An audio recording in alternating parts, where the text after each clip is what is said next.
from Las Marinas, Cavite. The reason why kung bakit nandito kami sa South Imus Specialist Hospital is because yung daughter ko, nag-start siyang vomiting ng 5 p.m. and then tuloy-tuloy siya every 30 minutes yung interval hanggang 1:40 a.m. na madaling araw. So, we decided na i-rush siya dito. So, this is not our first time here dito sa hospital na to.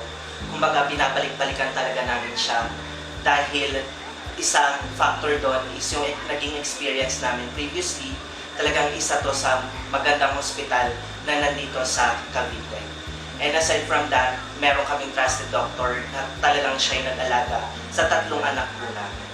And then aside from that, yung experience po namin, especially yung dumating po kami agad dito, talagang in-accommodate po kami agad, tinanong po ano po yung nangyari sa daughter ko po.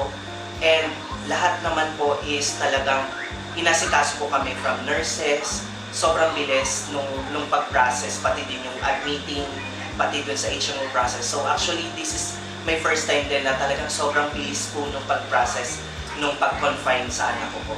So I recommend it, this hospital, to my friends and family, of course, kasi talagang masasabi ko na sobrang ganda ng hospital at saka may experience nila ang best satisfaction ng isang hospital.